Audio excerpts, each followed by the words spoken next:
Hello everyone. Welcome to Demand Supply Trading Practical Session number 2 for the year 2025.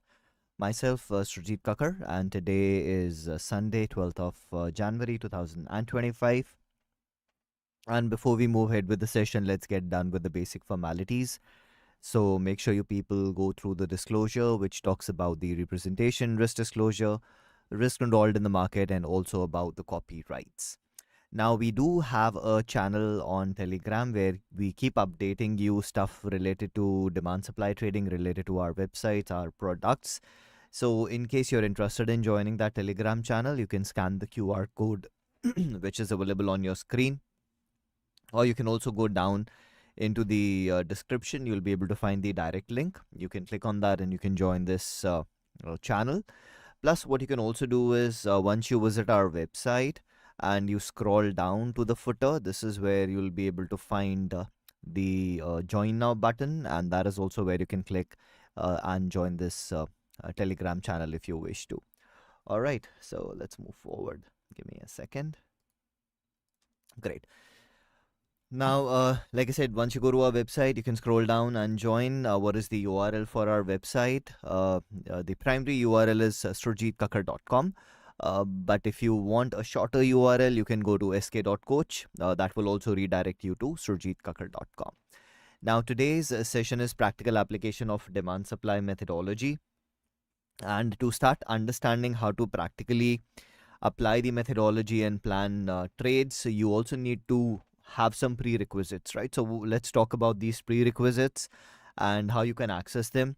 So the very first one is our Trading Essentials course. This is optional, specifically for someone who already has a very good trading experience, have been trading for quite some time. But if you're starting as a fresher, then I'll say it's not optional for you. Then you should definitely be going through it. So how do you access the Trading Essentials course? Again, it's a 100% free course. All our courses are now 100% free, right? So don't worry that you have to pay for any of these courses. All these courses are available to you absolutely for free, available in 2 languages, English as well as in Hindi. So talking about Trading Essentials, all you need to do is once you're on our website, you can go to the service tab. Here you can see you have the courses option. You can click on it and you will see that all our courses are listed here. So like I was talking about Trading Essentials, you can click on Trading Essentials and then you can take the course. It is available both English as well as in Hindi. So whatever you're comfortable with, you can take the course. Now, once you're done with the Trading Essentials, the next step is your your demand supply trading course. Why? Because if you haven't gone through the course, you haven't learned the theory part, you will not be able to understand the practical part, right? So make sure you go through the complete course, which will cover demand supply theoretically. Just give me a second.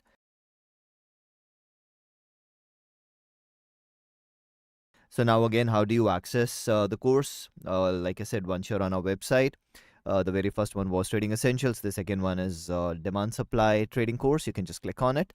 And here also you'll see you'll have access to the English lessons, the Hindi lessons. Plus, you will also have access to the practical sessions. So as of now, this is our live session.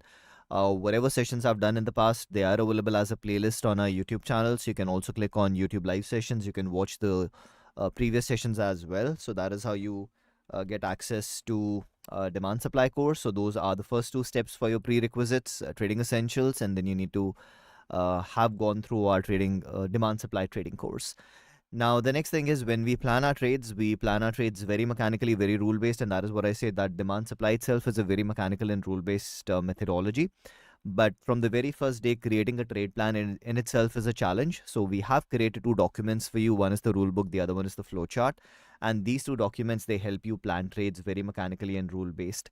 And that is what we will be understanding, how to use these 2 documents during these practical sessions. Now again, how to access these documents, very simple. Once you are on our website, again, click on services, go to downloads, and here you can see you have both of them listed. You have the rule book, you have the flow chart. So you can simply click on download and you'll have access to them. So let me open them. So here you can see we have our rule book. So that's the rule book, which is a PDF document, and the other one is the flow chart, which is again a PDF document. And on this document, you can see in front of some of these texts, we have the link icon, which basically tells it's a hyperlink. You can click on it and access, whatever we are talking about there. So this will take you to our website. This will take you to our alerts subscription page. This will take you to our screener, right? Similarly, it will take you to our demand supply zone indicator. So now that you know all the prerequisites, let's get started with today's session. So like I always say, trading has to be a very mechanical and rule-based process. In fact, even before we start with today's analysis, if you have been joining these sessions regularly, you understand that whatever examples we take, we plan them in advance. And eventually when those trades, they get triggered, we also review them. So the one which I shared the last session, it got triggered. So we'll start with the review of it, and then we'll start with today's analysis. So this is the one that I shared on the very first session for 2025. We did the session on the 4th of January, which was this day, right? Somewhere around here, because this is 6th. So we did it on Saturday. And you can see prices came into the zone on the 6th of Jan. Now, if you talk about this trade setup, this was a type 2, type 3 trade for us. And for type 2, type 3 trade, what we do is we wait for the prices to come inside of the zone. And then we wait for a bullish or a very bullish candle to form. And only then we can move ahead and we can take the trade. So as a type 2, type 3 trader, your refining time frame would have been the hourly chart. So here you can see prices came into the zone on the 6th itself. And that is where it stopped. We did not have a bullish candle inside of the zone. So as if now you did not have your signal to buy because as a type 2, type 3 trader, we need to have a bullish or a very bullish candle completely inside of the zone, not outside of the zone. And the next challenge is, you can see that on this day it was already tested. We are closing outside of the zone. Again, we came into the zone. Again, it got tested and we closed outside of the zone. So now the zone has been tested twice. So initially when we were doing our analysis, it was a fresh zone, but now it is a tested zone, which further reduces the quality of the zone. And plus, we need a bullish candle, which you can also see never happened. We came into the zone. All these candles are either neutral candle or bearish candles, and the zone got violated. So as a type 2, type 3 trader, you would have not got the opportunity to participate. And yes, definitely it held the price for a day or two. But eventually the zone got violated, and that is what the booster scoring was also telling us, that we need to be a little careful, and that is why it was a type 2 or a type 3 trade for us. All right, so now that we are done with the review of the one which got triggered, let's get started with the one we have for today's session. So we'll start with the today's example. Just give me a second.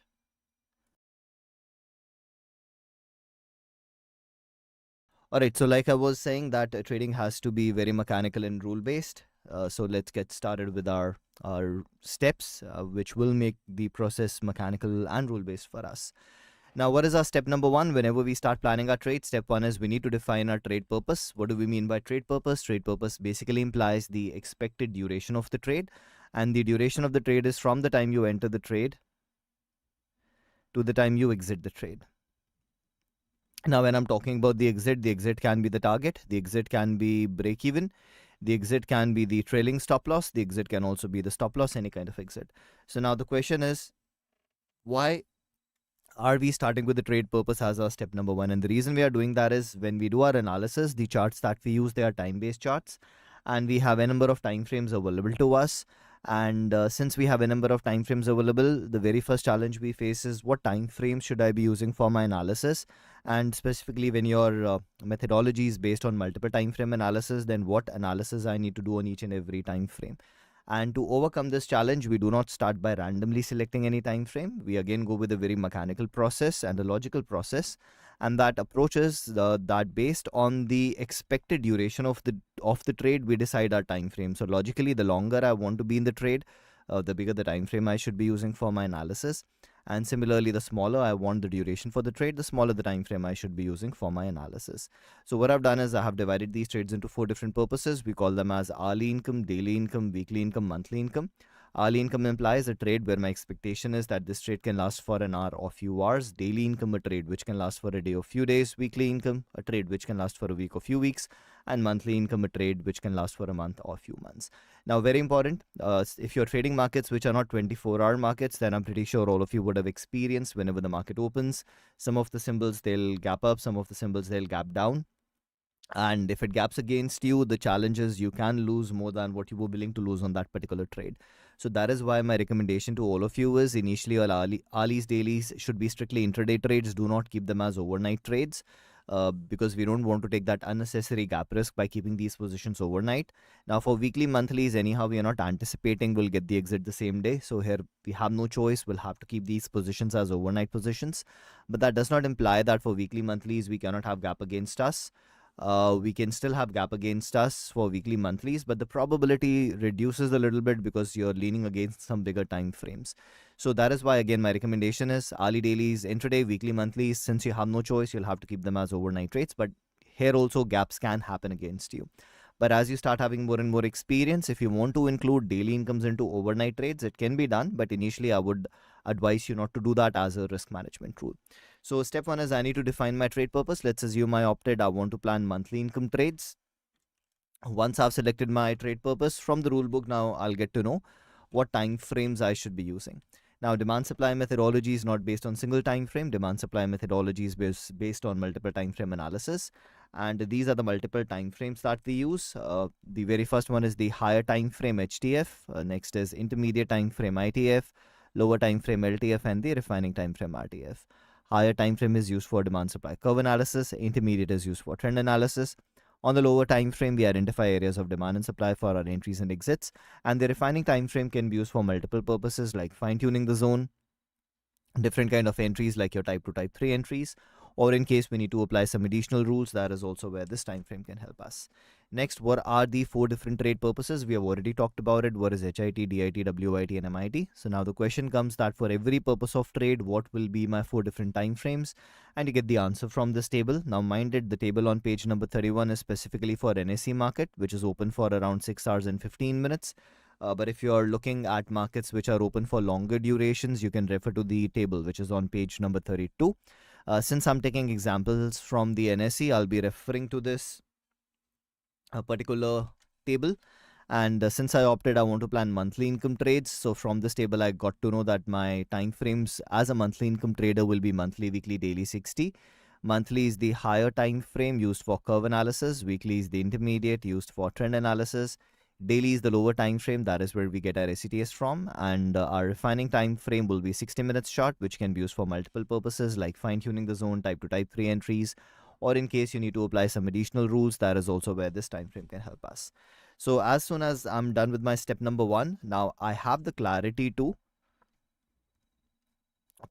what time frames I'm using, plus I also have the clarity to what is the purpose of each and every time frame. So my challenge number 1 is taken care.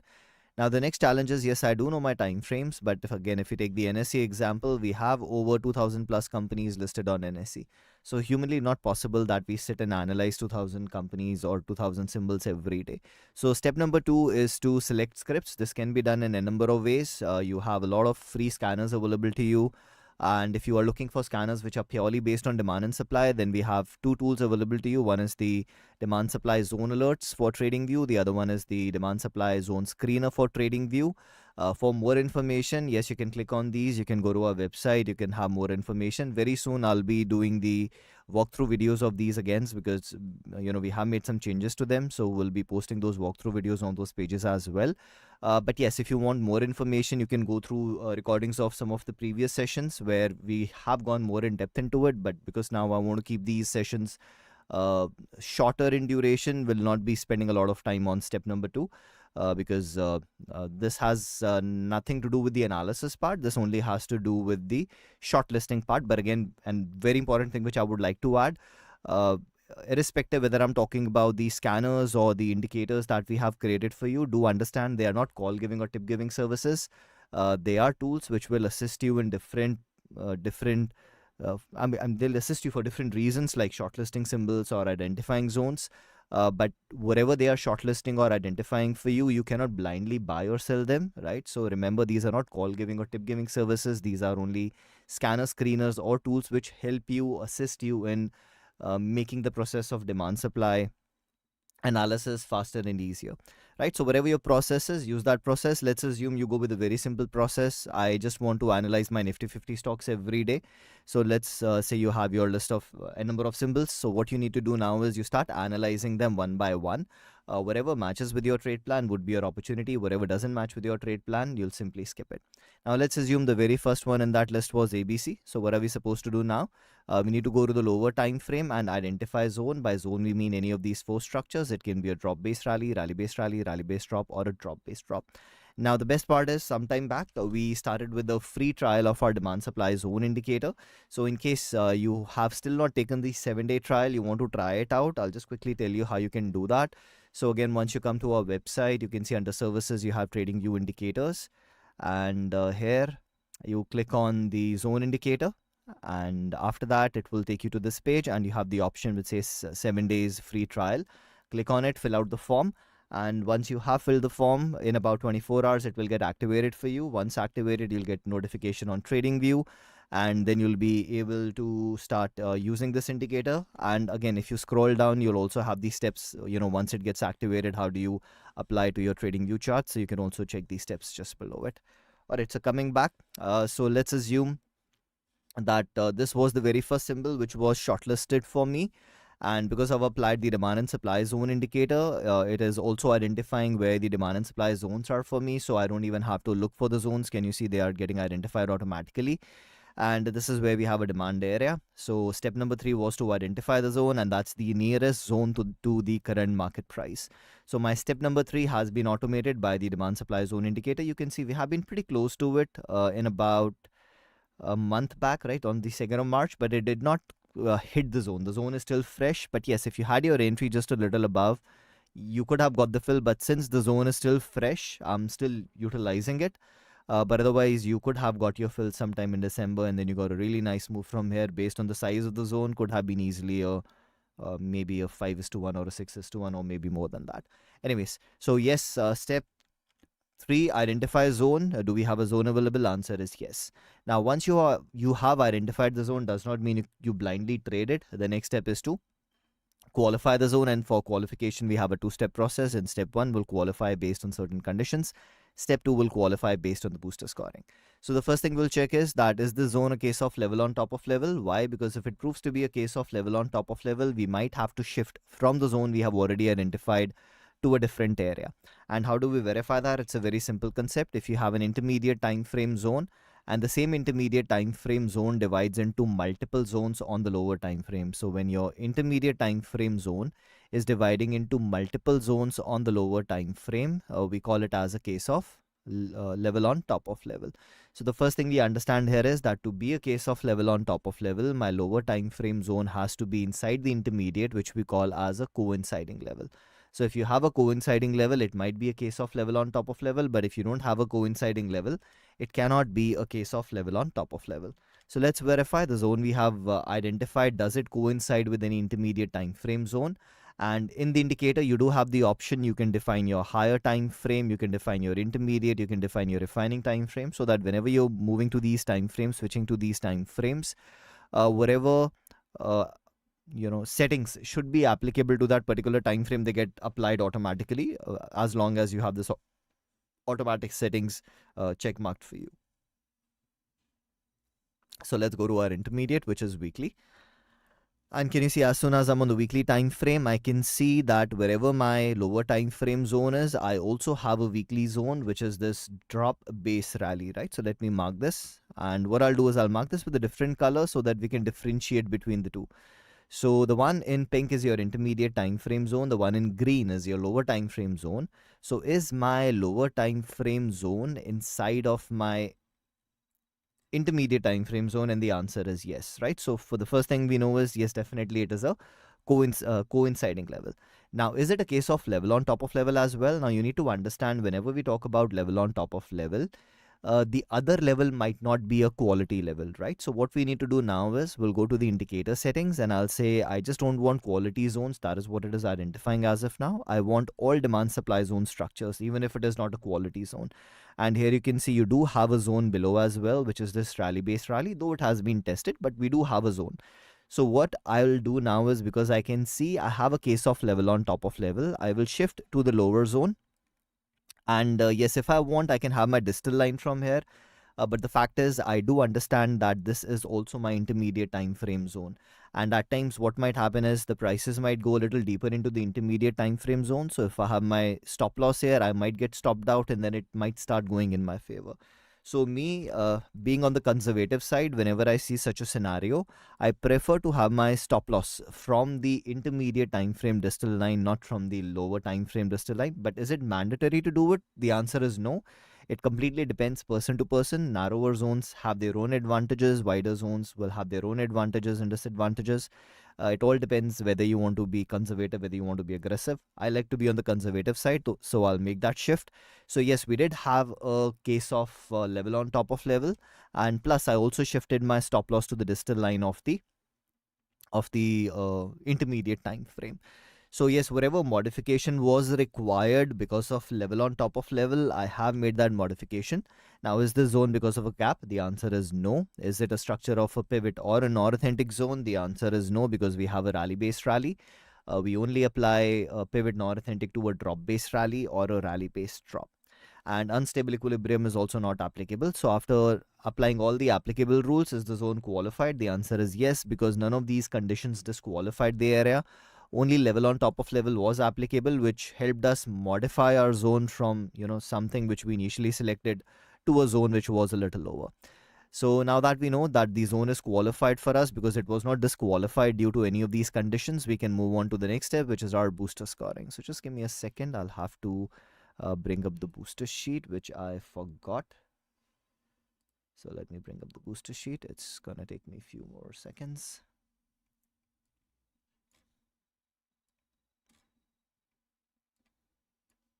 Okay. Perfect, done. So let's get started with the boosters. So the very first one is freshness. So here you can see that the zone has already been tested and then the upper zone was formed, though it was a very shallow touch. Prices just touched the zone and started moving up. So what I can do is, for a very shallow touch, I can give it a score of 1.5 for freshness. The next is your strength. Definitely we don't have a follow through pattern. We don't even have an explosive move. Otherwise the indicator would have marked it for us. So I'll give it a score of 0 for that. Talking about the time at the zone, we only have one candle in the basing. It's a score of 2. Reward to risk ratio, we are definitely taking as an assumption. Now, you might say, why are we using a low quality zone, right? Ideally, we should not be going for a low quality zone. And the answer is available in the rule book. If you go to the rule book, you will see that there are certain characteristics for cases of level on top of level, which are mentioned on page 107. That in case of demand, the lower zone might be tested by the upper zone. That is what we saw, that the lower zone was tested and then the upper zone was formed. In case of demand, the lower zone might have lesser strength versus the upper zone. That is also something we can see here. The lower zone is not showing us good strength. The upper one was showing us better strength. And in case of demand, the lower zone might have more number of candles. This one is not applicable. So understand, when we are talking about these characteristics, it's not mandatory that all these characteristics would apply. At times, none of them might apply. At times, one of them might apply. At times, two, maybe at times all three. So these are some of the characteristics. But what you need to understand is that level on top of level basically implies that I'm trading the intermediate time frame zone by fine tuning it on the lower time frame. So what I'm basically doing is, if I go back to my intermediate time frame, you can see on the intermediate time frame, we had this complete area, right? This was the complete area. And because this zone was dividing into multiple zones, my distal line is still there. I've just fine tuned my entry. So I'm now trying to enter a little deeper into the zone, right? That is what I'm trying to do. So this is why when you see cases of level on top of level, you can ignore the above set characteristics. So even if you're seeing these characteristics, you can ignore them and you can do the rating of the zone based on the intermediate time frame. Now, very important, when we are applying this, the rating based on the intermediate time frame, the boosters which are already getting the highest score, like your time at the zone, reward to risk ratio, we are taking as an assumption, we don't have to bother about it. The ones which did not get the highest score will try to see, can we make the scoring a little better. Now, if you look at this intermediate time frame zone, can you see here the zone is fresh? Because if it was tested, the color would have already changed to cyan color. Since it has not changed to cyan, we understand that on the intermediate time frame, it is still a fresh zone. So what will happen is, something which was a score of 1.5 for us will upgrade to a score of 3, being a fresh zone on the intermediate time frame. Next, talking about the strength, here you can see the strength is really nice. So what I'll do is I'll say that I want only quality areas, and based on quality areas, is it still getting identified? The answer is yes. And can you see this is an explosive move? So now on the intermediate time frame, I also have a zone with an explosive move, which also upgrades the score to a score of 2. So can you see something which was a low quality zone, a score of 6.5, now based on the intermediate time frame has converted into a high quality zone. So always remember this, that there are certain characteristics for cases of level on top of level. They might not be applicable all the time, but yes, whenever these characteristics are applicable, if there is a possibility, you can upgrade the scoring by going to the intermediate time frame, right? So beautiful example of this particular rule. All right, so now that we know the quality scoring, let's move on to the next step, which is the probability scoring, right? So for probability, we will be starting with the location first. And if you talk about the location, you can see we are planning this trade very low in the curve. So this is my monthly zone. We are already inside of that monthly zone. That is where we are planning this trade. So the best location gets a score of 2. Now, whenever you're planning your trade at the best location, trend becomes irrelevant, whether you are in an uptrend or a downtrend or a sideways. In all the three cases, we can plan a trade with a score of 1. Move from the zone, we need a minimum 4:1 move. And you can see from the zone, we have already had a really, really nice move, and now the prices are coming back. This also gets a score of 2. Level on top of level, absolutely applicable. Coinciding, also applicable. And now talking about trap, let's also verify that. Let's take a horizontal line wherever my zone is. We'll start pushing it up, trying to visually find an area where the prices have been bouncing over and over again, right? So let's do that. So if I start going a little higher, maybe somewhere around here. Can you see this is almost like a textbook example of support resistance? In the most recent past, it has been acting like support. Here you can see that it almost acted like resistance, acting like support. Somewhat resistance, beautifully acted like resistance. Here also you can see acting like support. So we have a very clean area of support and resistance. So what will happen is people who believe in support and resistance, they would be buying in this area, right? All this area they'll be buying because of support. And their stop losses will be placed below this area, which will be the sell orders, right? Those stop losses will be sell orders. And similarly, if you get a breakout, then people who also believe in breakout will also start selling. So we understand by the time we enter into this area, there will be a lot of selling coming into the market, and these people are now making two novice mistakes. Mistake number one, selling after a decline in price, which means they are now selling at a cheaper price. In fact, if you look into this from the most recent highest point, we let's see, can you see we have already moved down around 46%. So by the time we are into the zone, we are already down 50%, and people will still be selling something which is now already at a 50% discount. So that's your mistake number one, selling at a cheaper price. Mistake number two, selling in an area where the price has proven to us that back in history demand exceeded supply, which could be the only reason for prices to move up. So yes, it can work like a trap as well. Therefore, we'll give it a score of 1. So if you look at the overall scoring, we have a score of 10 out of 10, which makes it as a high quality setup and high probability as well. Now, very, very important.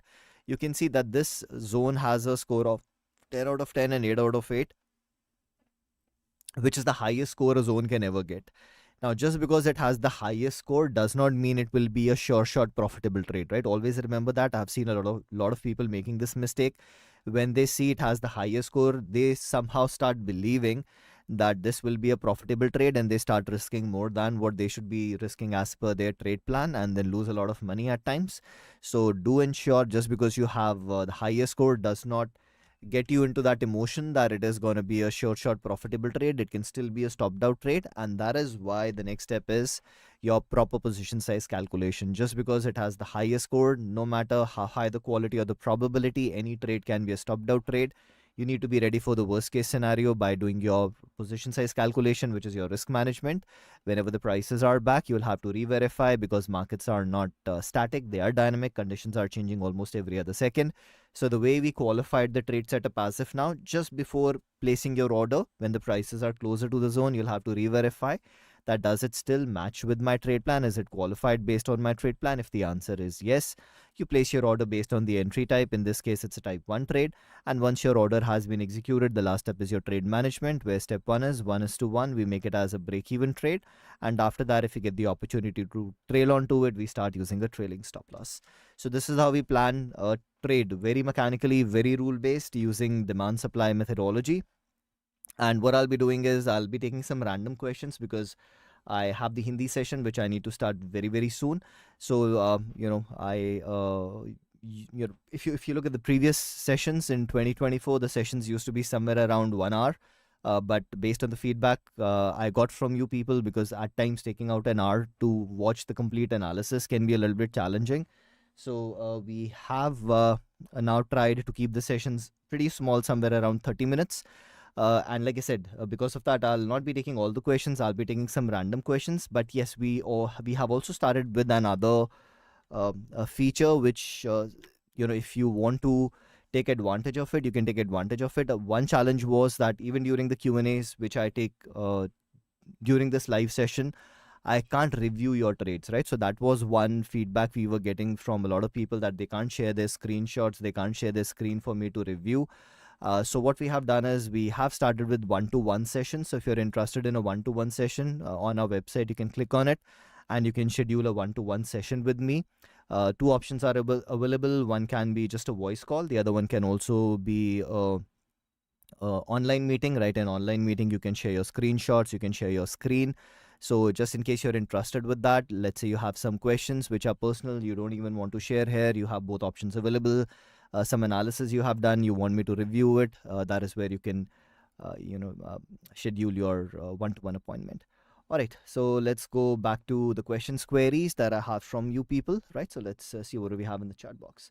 Okay, when the markets are falling like at present and our WIT zones are failing, should we halt trading for some time, or should we continue taking the trades and let the probability play its part? See, now this will depend upon, I'll say the first factor would be your experience. Why? Because if you have had that experience, like if you go through the last session of 2024, I showed you that I shared around 44 examples with you. We had a hit rate which was just a little less than 50%, but we were still net profitable, right? So if you have had that experience and you understand that getting stopped out is part of the game, I will have winners, I will have losers, but now I have that I'll say, psychological mindset that I don't get panicked by it. I can still take the next trade and the next trade and the next trade, even if I'm getting stopped out. Then yes, there is no reason to halt, right? It all depends where your experience is as of now. Then there are other alternatives as well, because now if you think about it, if the markets are falling, that is the time when you'll be getting things at cheaper prices, right? You might get your opportunities to buy at cheap prices, and if that is the time you halt, how do you buy at cheap prices? Once the gain prices start moving up, then you're maybe a little late, and your reward to risk ratios might also suffer. Now, the other alternative can be, let's say you still don't have that experience, you haven't seen that big picture, that yes, you will have stopped out trades, but as long as your reward to risk ratios are in place, things eventually they work out. So the alternatives can be, one, you can decide, okay, I will only take maybe type 2, type 3 trades during this time, because maybe I don't have that confidence to take the next trade and the next trade. So let me see some if you're taking long trades, right, let me see some bullishness coming into the market. If you're taking short trades, then anyhow you would have not been having any issues, because if the markets are falling, you're also taking short trades, most of them would be working really beautiful for you. But my challenge was that I only share long trades with you, and it's not that in 2024 the markets did not fall, right? There have been days, there have been weeks market fell like crazy. But did we still end up as a net profitable trader? Absolutely yes, right? So that is why I said the first thing is your experience. Second, yes, if you are a little scared of it, you can shift that. Okay, during this time, let me only take type 2, type 3 trades. There can be other alternatives as well. Example can be, I will use confluence of the index, right? If I'm taking a long trade because the markets are falling, the index has to be in a demand area and my stock has to be in a demand area, only then I'll be taking a long trade, right? So you can use confluences like that. You can also take confluences with your sectors, right? My index has to be in the demand zone, my sector has to be in the demand zone, only then I'll buy a particular symbol. So I'm just giving you examples. So it will all depend based on your experience, how you want to go about it. But One thing which I'll definitely add is that if the markets are a little volatile, switching to a little bigger time frames can also be beneficial. So an example can be that even if you're planning a WIT trade, you can say at this point of time, I will only take WIT trades provided I have coinciding levels. Why? Because then your 60-minute zone is coinciding with the daily zone. So you're basically trading the daily zone fine-tuned on the 60 minutes. So that is how you can have different rules, different approaches, which makes you, whatever makes you feel comfortable, you can start using that. But again, the first factor which will be coming here is your experience level and how comfortable you are in taking the next trade and the next trade and the next trade, even if few trades are getting stopped out. All right, too many zones broken in December and Jan month. So, Avi, I just answered that. In fact, if you go through the last session of the 2024, like I said, we did a review where we had 6 stopped out trades back to back, right? But did it make us a net losing trader? The answer is no, right? So like I always say, people are always focused on the hit rate, because when you're talking about stopped out trades, it all boils down to hit rate. Hit rate is never the key criteria. Now again, we have just started with 2025. You can see the very first trade. Yes, if you talk about the rule which we talked about, it's either your 2:1 or your stop loss. When we were reviewing our trades, then the very first trade is a stopped out trade, but that's just one trade. If we look at it at the end of the year, you might still be at a different position. So you need to understand there is no such strategy where every trade is going to be profitable. You'll have winners, you'll have losers, but based on your experience, you'll have to see what you're more comfortable with, and that is what you'll have to start applying into your trade plan. All right. So if the market is negative, but I plan trade in December zone, demand zone with best probability, then what is our action? See, again, if the trade you have planned, it matches with your trade plan, if the prices they come to your demand zone, you simply go ahead, you take that trade, right? That is all you need to do. So again, as long as the trade is qualified based on your trade plan, you participate. That is what you do. All right. I subscribe screener service, but I'm very confused to use it. If I use in HTF for location, then I have not found zone in the lower time frame. But if I use lower time frame, the location is not favor. So how do you say? Again, the first thing is, whenever, now if I talk about myself, I prefer to use it on the lower time frame, and the reason for that is if I only have a quality zone, then I'll be able to participate in a trade, right? If I don't have a quality zone, I'm at the best location, uh, that's not going to help, right? But there is an alternative for that. I'll also talk about it. But if, let's say, if you are scanning the lower time frame and the location is not good, the only thing you have to do is one, have either a bigger list of symbols which you are scanning, right? Your list might be as if maybe 50 symbols, 100 symbols, 200 symbols, whatever it might be. You'll have to increase the number of symbols so that you might be able to identify something. Let's say even if you have the complete 2000 symbols and nothing is at your favorable location, you can't do anything about it. You need to have patience. That is what you also have to learn as a trader. Patience is the key factor. But again, if you look at all the examples that I shared with you in 2024, all of them were based on the screener. All of them were based on the lower time frame, wherever we are getting closer to the zone. Can you see here also?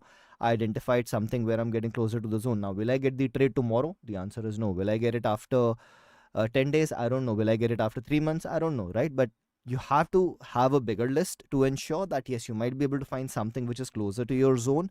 And eventually, in fact, we also looked at the percentage of trades which got triggered for us, and for 2024, I guess the trigger rate was around 98%. So if I was sharing a number of trades with you, almost all those trades, they got triggered. Some, yes, the same week, some maybe the same month, some maybe after 6 months, but eventually they got triggered. So yes, you need to have patience, you need to have a bigger list. Now, talking about if you only want to trade at the best location, so an alternative can be, okay, now I don't want to put myself, let's say, as a HIT, DIT trader or whatever it might be. Okay, I want to trade the best locations, let's say as a WIT trader. So what I'll do is I'll shortlist based on the weekly. Now I know that this particular symbol, let's say ABC, is in the weekly demand area. So now what I can do is I can put it in my watch list, and I can look at it maybe almost every other day. Or maybe on that particular symbol, now I can set my alerts that, yes, I know that this particular symbol is at the best location. As soon as I have a formation of a demand area, maybe on a 60 minutes chart, maybe on a 15 minutes chart, maybe on a 5 minutes chart, I want to participate, I want to know. So that is where the combination of two can help you, because you have identified the symbols at the best location, and on those symbols you can place your alert so that whenever the zone is formed, you get the notification immediately, and then you can probably try to participate whenever the prices are back. Maybe you don't restrict yourself to a WIT trade. You can say, okay, because I know I'm at the best location, even if I see a formation of a zone on the 5-minute chart, I would like to participate. Yes, you'll still have opportunities. So you'll have to see what is more comfortable for you. I generally use the screener based on the lower time frame. All right, indicator price kitna hai? So the price of the indicator depends upon your subscription duration, because on different subscription durations, you also get different discounts as well. So you can just go to our website. You can choose the duration you're interested in, and you'll get the exact price on the website itself. All right, so that takes care of our today's session. Thank you so much for joining in. I'll be seeing you now the next weekend. Till then, trade safe. Enjoy your Sunday. Take care. Bye-bye.